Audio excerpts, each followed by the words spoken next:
यानी डील सशर्त हुई है, कंडीशन के साथ ये डील हुई है, क्योंकि ट्रंप के मुताबिक भारत अब रूस से तेल नहीं खरीदेगा। भारत अब अमेरिका से तेल खरीदेगा और जरूरत पड़ी तो वेनेजुएला से भी तेल खरीदेगा।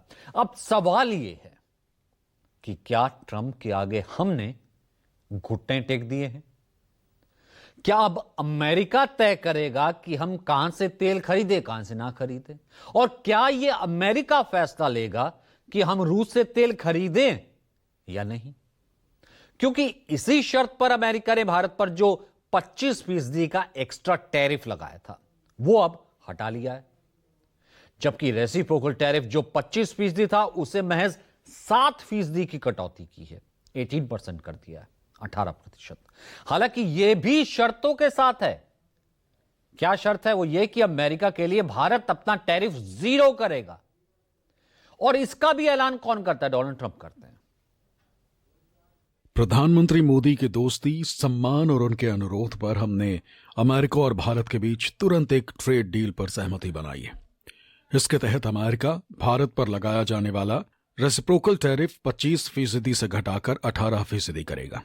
वहीं भारत भी अमेरिका के खिलाफ अपने टैरिफ और गैर टैरिफ बाधाओं को घटाकर 0 करने की दिशा में आगे बढ़ेगा। यानी हर चीज में शर्त है, बल्कि यूं कह लीजिए कि यह पूरी डील, ट्रेड डील ही शर्तों पर साइन हुई है, जिसपे सबसे बड़ी शर्त बाय अमेरिकन है।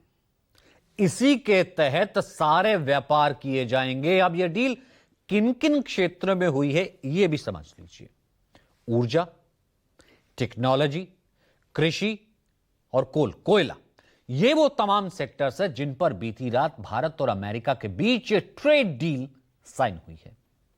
लेकिन आपको जानकर हैरानी होगी कि इसका भी खुलासा खुद अमेरिकी प्रेसिडेंट ही कर रहे हैं।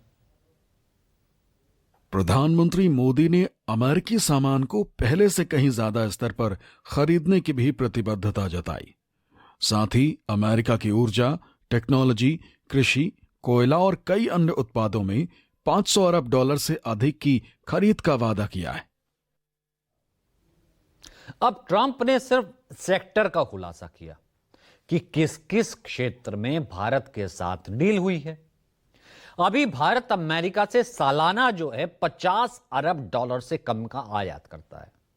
ऐसे में $500 अरब यानी लगभग 45 लाख करोड़ रुपए के लक्ष्य तक पहुंचने में 20 साल से भी ज्यादा समय लग सकता है, जो यह बताता है कि ट्रंप का दावा लंबी अवधि की इच्छा है, तात्कालिक वादा नहीं है। मगर उनकी कृषि मंत्री, वो तो उनसे भी एक कदम आगे निकली और एक ऐसा दावा कर दिया कि भारत से लेकर अमेरिका तक भूचाल आ गया। अमेरिका की कृषि मंत्री सेक्रेटरी ब्रूक रॉलिंस एक पोस्ट शेयर करती हैं, जिसमें उन्होंने दावा किया कि भारत का एक बड़ा बाजार हमारे लिए खोल दिया गया है और इसमें कृषि क्षेत्र, एग्रीकल्चर सेक्टर भी शामिल है। अमेरिकी मंत्री रॉलिंस ने एक्स पर पोस्ट के जरिए क्या लिखा, पहले आप वो पढ़िए। अमेरिकी राष्ट्रपति को एक बार फिर हमारे अमेरिकी किसानों के लिए काम करने के लिए धन्यवाद।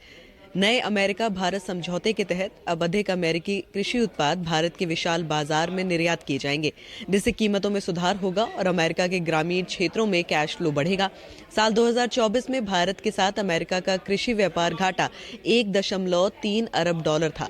भारत की बढ़ती आबादी अमेरिकी कृषि उत्पादों के लिए एक महत्वपूर्ण बाजार है और आज का ये समझौता इस घाटे को कम करने में बड़ी भूमिका निभाएगा। यह अमेरिका फर्स्ट की एक और बड़ी जीत है।